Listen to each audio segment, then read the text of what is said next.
So we need share screen. Why do I not have share screen button anymore? There it is. Share screen, share the PowerPoint slideshow. All right, there we are. So the next thing we're going to talk about is the functions. So in the functions, we're going to talk about the purpose, syntax, how to define them, global and local variables, return, and the flow of a program. So this will be our first instance of how we can divert the flow of a program, that is, change it from moving top to bottom to going and doing something a little different. We'll also take a look at some advanced concepts: composition, call execution, call graphs, specifications and signatures, and the effects of functions. And also there are a number of Python built-in functions such as print, type, input, and math. Some of these we've already seen, and some of them will be new to you. All right, nuts and bolts. How do they work?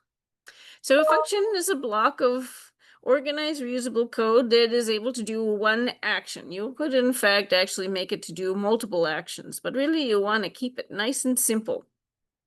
What are the benefits of using functions in programming? In fact, you could run a whole program without ever having used functions at all. Well, because it makes the code much easier to maintain and it makes it nice and organized. This is a sample of what a function is going to look like, and we'll delve into how to set that up and what all the indentations and so on mean. Functions are useful because they allow us to modularize the code. You could repeat the same task multiple times without having to repeat the code. And if there are any updates, corrections, and so on, there's only one place to make those updates, and it works for all the function calls. It also allows us to organize the code so you can get the big picture of how it works, and you can also share the code beyond the program in which it's written by importing that into another script. It's not something we get into too much, but we will see importing math functions from somebody else's code, and you can, in fact, do the same thing with code that you have written by organizing it into functions. So function definitions have a couple of parts. First, we have the header. This is the keyword def. This tells us that it is the definition of a function. And then we would have the name. We've talked about the variable rules, so you cannot start with a digit. You can use only the underscore as a special character. Different capitalization means that they are different. So the function parameters, that is parentheses enclosed and comma separated list of variables for referring to argument values, are the things that you can put in. In other words, it's this right here. You put def, function name, parentheses, which are mandatory, and you put the items in the parentheses that are going to be the inputs. And then the colon comes at the end. And that is our definition line. And the part 2 is the body. That's all these things that are going to be indented. This could be any sequence of valid Python statements. It's indented with respect to the header, and it will always include a return statement, either implicitly or explicitly. How do you call a function? Well, a function or procedure. A subroutine is like a program within a program. If you want to call or invoke it, we would write its name followed by parentheses and closed by the comma separated list, just like so. So when we call the function, we would it would call the function to run some code, which may cause effects like a statement, or it could return a value. Those are the different things we could do. So here is a function called greet, and it takes the input of name. Here it's followed by a colon. Here we're going to print hello and the name, and then this is our return to signal the end of the function. But just because the function is here does not mean it exists. It's just like buttons on your calculator. Just because you have a square root button on your calculator doesn't mean your calculator is square rooting all the time. You have to press the button, and the same thing is true with programs. This just explains how to do greeting. So what we need to do then is we need to actually call the function, which is equivalent to pressing the button on the calculator. Here we are calling the function by the greet, which matches the name of the function, the open parentheses, and here is a value that we will be putting in. So this variable has the value of Professor there, which will send this up to our greet function, and this will allow our function to be called. we need to now talk about different kinds of variables. So we have local variables. These are the variables inside the function, and they are so there's actually a couple of different ways that a variable could get to be local. It could be this one right up here that is in the definition line, or it could be defined inside the function itself, just like results is being done here. So both of these are local variables. The scope of a variable, that is where you're allowed to use it, is only inside the function body. When the function ends, such as when we hit a return, all of the variables disappear. And at first glance, that may seem to be not a very good design. You might wonder, well, why do we bother to make it if they just get deleted, right? But let me ask you a question about this. Think again about working with the calculator. If using your square root button somehow remembered the previous calculation you used for the square root, and that affected the outcome, it wouldn't really allow you to square root your current inputs now, would it? So that wouldn't make any sense. So what we want to do is when we're using the square root button, we want to square root only the input that we've given, and then after it gives the answer, to delete all the memory of what it did so it's available to square root the next thing. And so functions are very much like this. And so what we will need to do is we will need to have a way to get the answer out before the variable table is destroyed. And so this, in fact, is possible, and that is what we will be using the return for. But it's important for us to remember that the local variables cannot be used out in the main. That is the part that's outside the function automatically. We'll have to send the answer there in order to be able to use it. Global variables are variables defined outside of any function. They're defined out in main. They can be looked up, but not assigned from within a function. Well, by default, there is a way around it, but let's stick with the basics for now. So trying to assign a global variable from within a function will cause shadowing to happen. So let's take a look at an example of shadowing. Here we have an x being defined outside the function. This is in main. And here there is an x equals 4 being defined inside the function. So of course the question is, if we print x, which value of x is it? Well, when we're in the function, it will use the value of x that's inside the function. When we're outside the function, it will use the one on the outside. Global variables generally should not be used much. They should be used for things like grand totals or other kinds of things that would be cumulative over, say, like a game or something like that.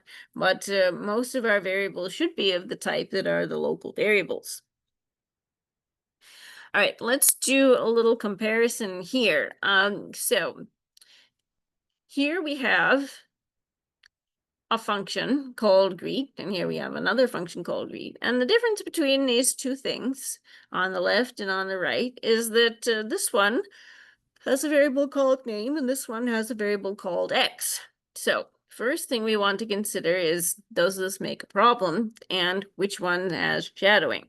All right, so when we do a function call, we have the function and the thing we're sending up, right? Again, it's over here. In both cases, it's called name.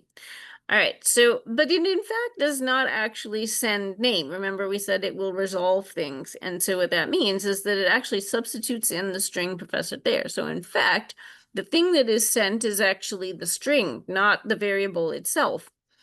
So when we have the function call going up and executing the function lines, what happens is it assigns whatever was sent to the variables that are inside of the parentheses.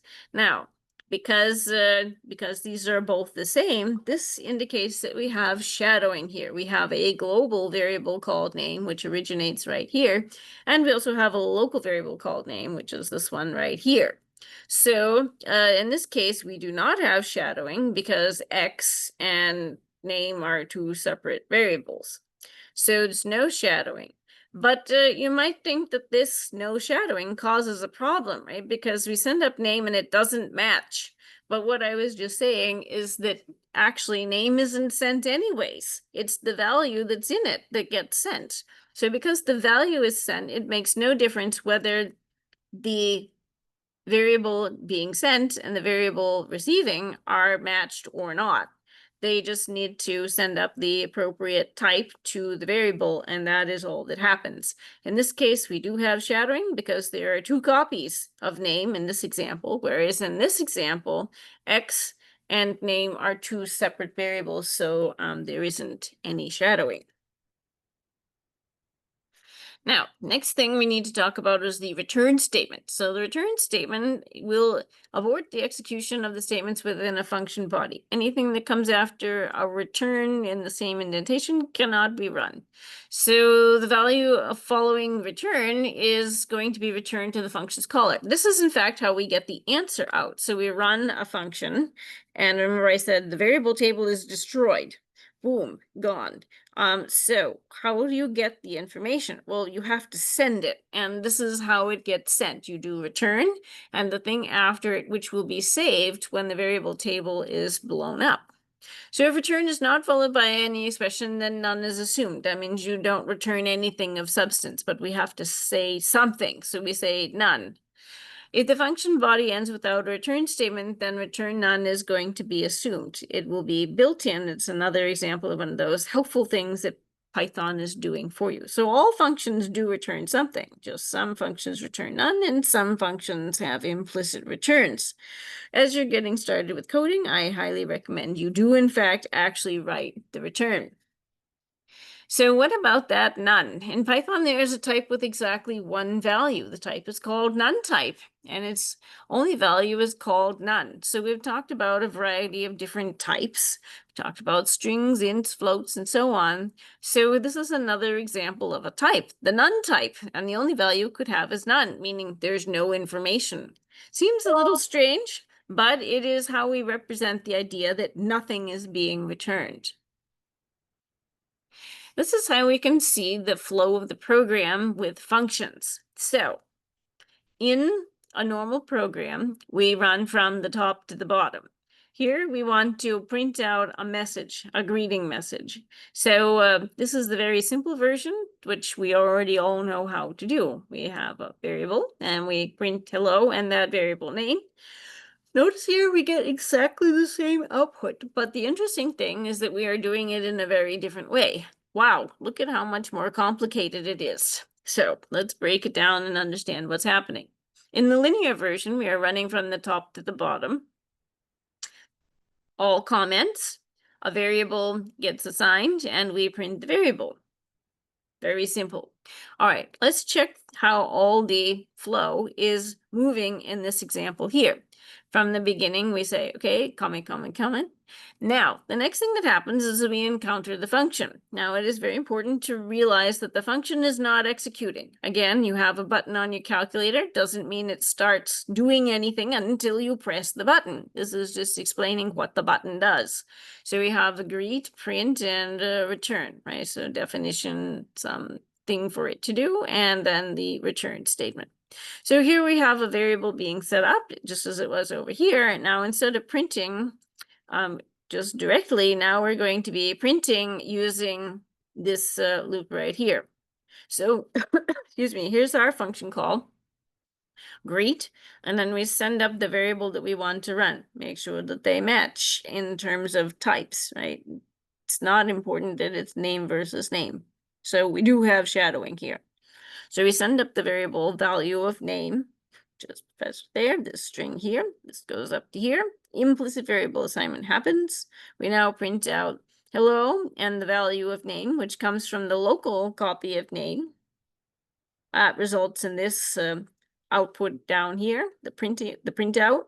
Then we encountered the return statement, and the return statement returned the flow to the thing that called it, which is this right here.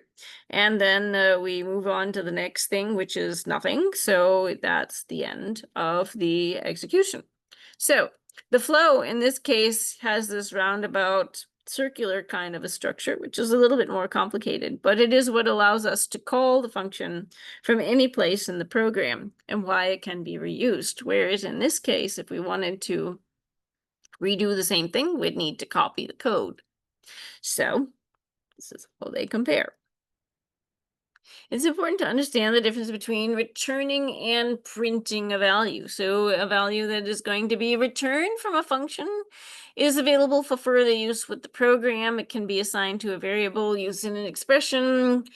Basically, it's available to the program to continue using. But if you print something, it is important to understand that it is changing pixels in the shapes of letters and numbers, right? You cannot ever use that information again. It is a change in the environment, specifically the environment being your screen. But it is not the same thing as returning it. It can be confusing because when you work interactively, it prints it out on the screen, and so students sometimes think, "Oh, look, it just printed." Well, it printed because the print is in the prompt in the interactive one. And so when students then start returning things, they confuse the print and the return. So it's important to sort out which one is which. So print is a function that always returns none, and it causes an environment change to see the thing on your screen. In this case, let's just take a look at the comparison. Here we have a function called double n, which returns n plus n. So this will return it, but not print it to the screen unless you're working interactively, which we're not because there's no chevrons here. So we would then see that, well, we would then see nothing from this unless we had a function call embedded in a print. Like here we have print hi, right? But in this case, we will not see anything. Here we are printing double n, right? And this prints that out. So this will then display that on the screen for you. Return allows the program to access the information if, of course, you catch it on the other side, and print will display it on the screen. Let's take a look at composing functions. So instead of storing the value of a return by a function in a variable, it can instead be used directly in an argument to another function. And this is called function composition. Now, you've probably used this in algebra quite a lot without thinking about it too much. It's when you get the answer of one thing and you use that immediately inside something else. It's like inner and outer parentheses. Solving the inner parentheses first gives an answer that then can be used for the outer parentheses. So let's see how that stacks up with what's happening in Python. Here we have a function called double that returns 2 times x. So here we have a variable called y that gets the answer of running double. Then y is printed. This is an explicit passing of the information into a variable y. Here's composition. What I do is I run the function. Here's my function call again, sending out 5, just like I did up here. But instead of storing that value in a variable called y, I simply just run that, and the output goes into the outer function. So print is the outer function, double of 5 is the function call for the inner one, and the result goes immediately into print, and there is no variable y. Doing it this way on the top allows us then to work with y more, so you should definitely choose this way if you need to do other things. Maybe you need to, I don't know, insert y into another function or something. And so this is how you would do that. In this case, you do not have access to the information other than to print it. So if you only need to use it one time, doing it like this can be much more efficient.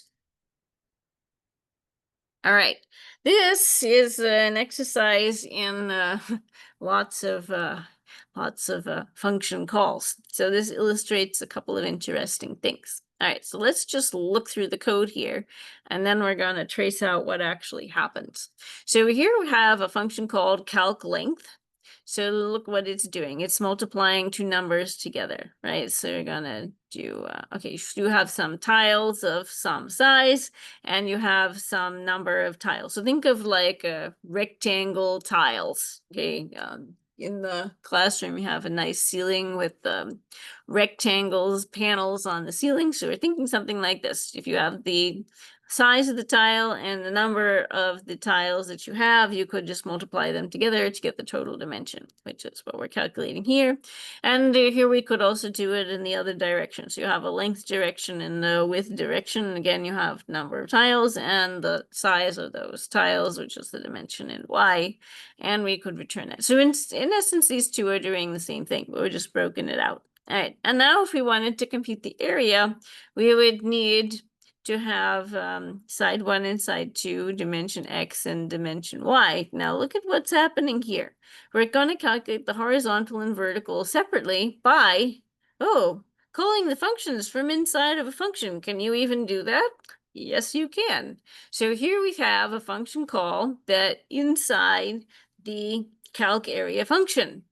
So yeah, that's totally possible to do, and then we can get the total area. So in other words, what's happening is that these individual pieces get the actual length and width total for the area, and then we can also do the, well, this calls those individual parts so that we can get the overall complete area by doing those calculations.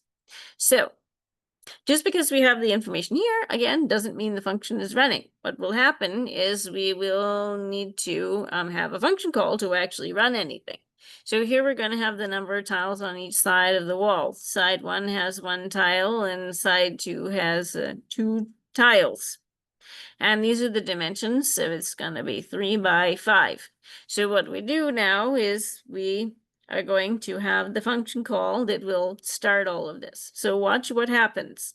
Printing is actually the first function that executes here. That's interesting. Is it going to print yet? We don't have the answer.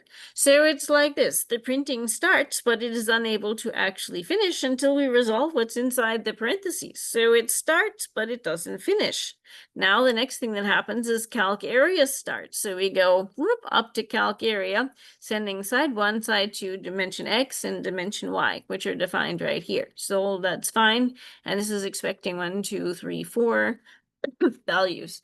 This illustrates shadowing because we have global copies, which are defined right here, and then the local copies, which are defined right here and have the same name as the ones in main. Is that true? Yes, they do. They're the same. Now, the next thing that happens is our flow is diverted to calc length, which sends up side 1 in dimension X. So flow goes to here. We compute the length. Length is returned. Well, where does it go? Sometimes people are tempted to think it goes back to the print, but that's not true. This will be sent back to the thing that called it, which is the calc area horizontal. So it goes right back to here with the first answer. Then we do the same thing with vertical. So we loop out over to calc width.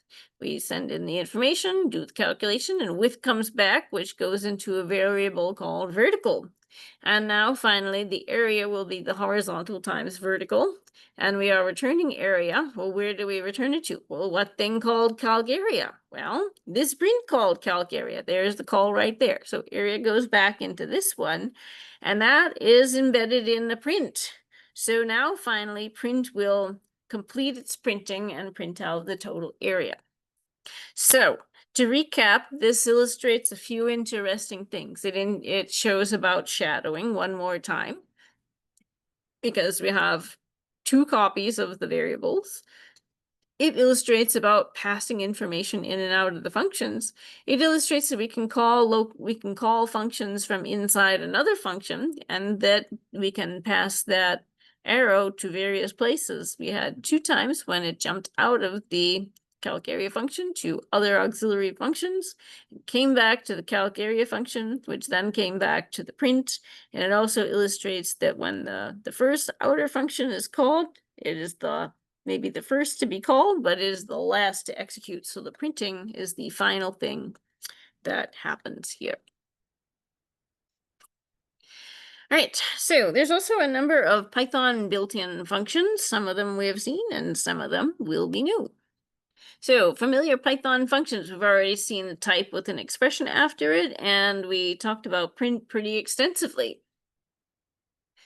So there's also input function. So the print function takes an argument and has the effect of printing its value to the screen, but we might also want to take input from the user, like have them type it on the keyboard and give it to the program.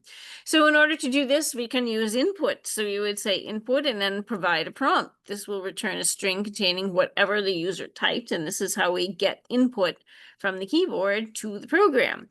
The prompt is a string that gets printed to let the user know what to enter, right? So if the code simply just stops running, you'd be wondering, well, why did it stop, right? And it might be because We want them to type something.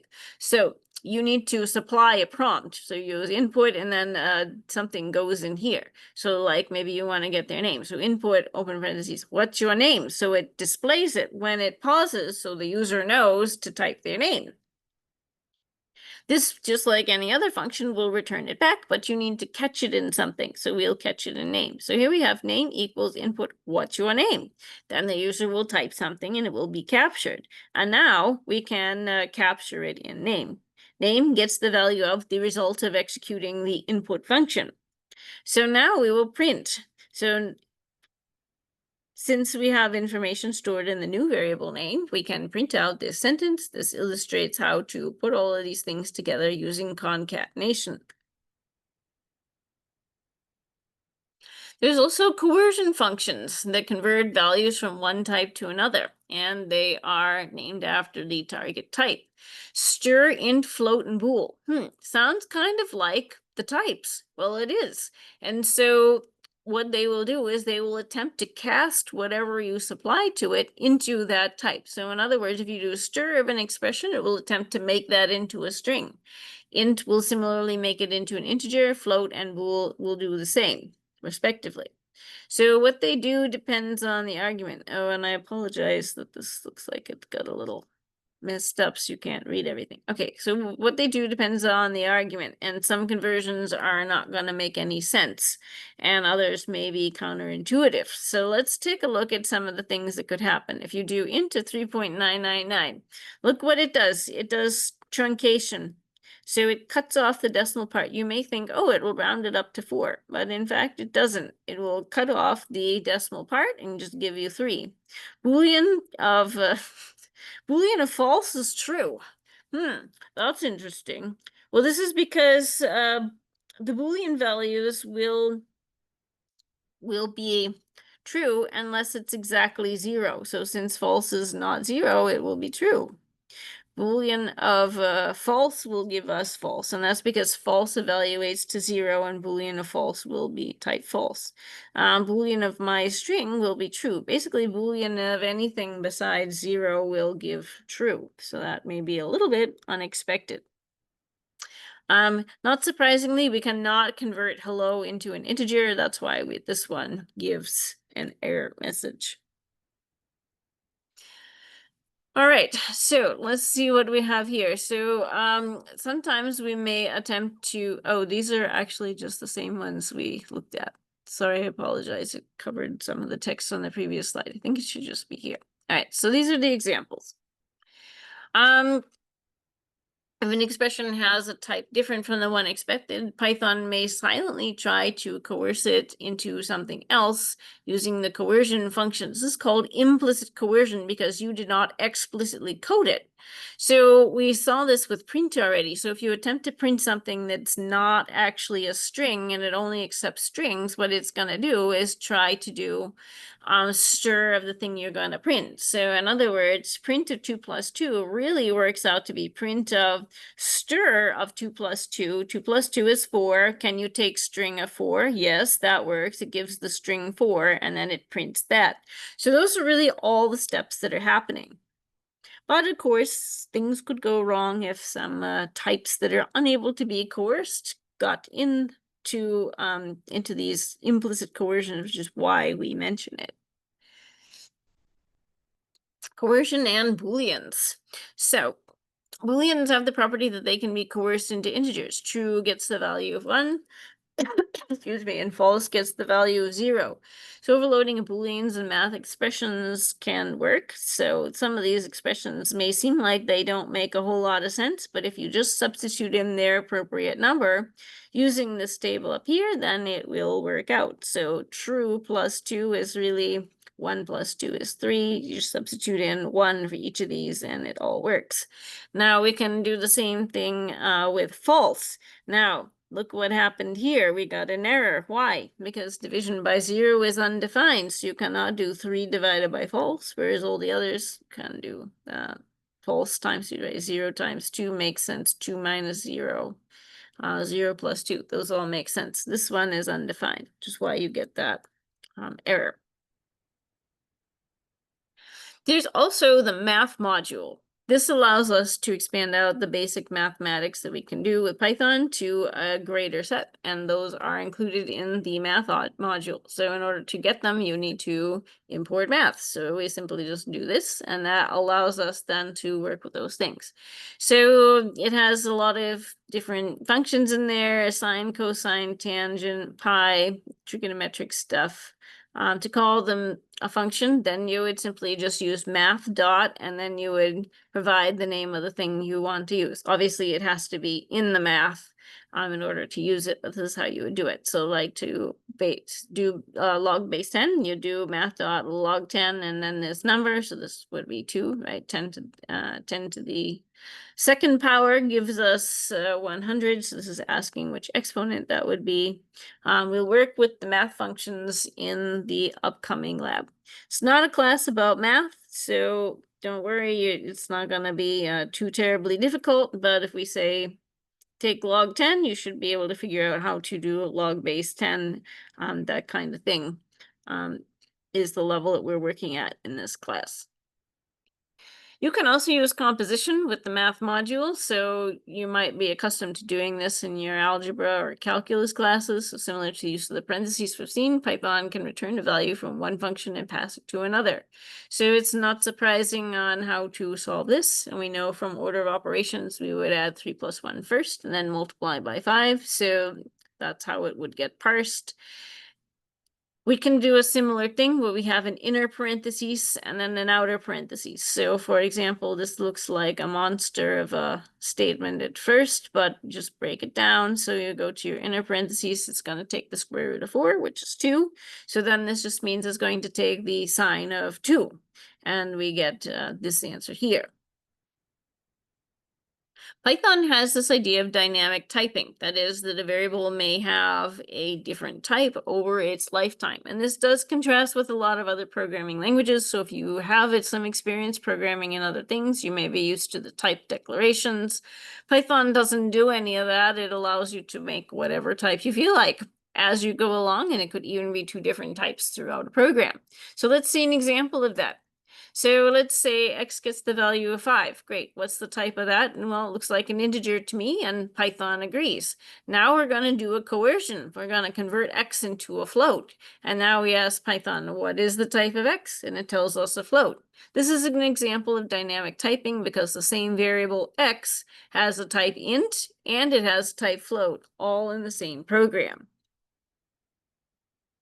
So these are some print statements to make some coercions explicit, and this can be useful to step through to work out what the answer will in fact be, and sometimes they do make errors. So let's just take a look at these. Actually, it may be useful for us to just, in the interest of time, take a look at these things in like this. All right, so if we print 2, what this really is doing is it is converting it into the string 2. So print 2 is the same as print string of 2. So here we're going to print the float of 2. So 2 gets converted into a float and then gets printed 2.0. But of course, float is not a string. So the last step when we're printing something will always be to call string on it. So here we're showing explicitly converting that into a string. Here we're going to print 2 plus 2. This makes the integer 4. So this is going to now convert that into a string explicitly. Here it's implicit. Here we're showing the explicit step of converting that into a string. Here we are printing the integer of 2 plus float of 2. Uh-oh, we're going to have multiple types. So what's going to happen? Int of 2 will give us 2. Float of 2 will be 2.0. Then they will be added together. So 2 plus 2.0 is going to call float on 2. So we now have 2.0 plus 2.0, which will give us 4.0. And finally, that will need to be called into a str for string, and 4.0 comes out. So you'll see it's really quite complicated in terms of all the different steps that are happening. Uh-oh, this one has an error. Let's see if we can see what the problem is. So here we have a float of 2. So that will be 2.0 and string of 2. So the problem is that it cannot mix those two types. So it can't convert float to string implicitly. So this is unable to add string and float, excuse me, of 2, which is why we get the error. Here we have another example of print, and this one also is causing a problem because we have explicitly explained what is happening here. That string conversion is causing a problem because we cannot concatenate string and float. Here we have other coercions, right? So true is going to be converting the true into an integer, right? Which is going to cause that to have a value of 1, 1 and 4, then it makes 5, and then we convert that into the strings. So we get 5.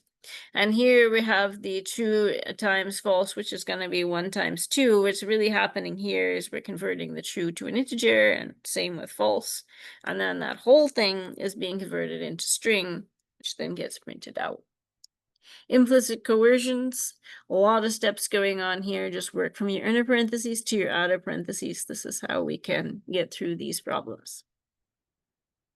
All right, well then, that brings us to the end of our lecture content for today. And in lecture 4, we have talked about the nuts and bolts of the function's purpose syntax, how to define them, global versus local variables, return, and the flow of the functions. We've also looked at composition, call execution. We actually did not do call graphs today other than to trace out how the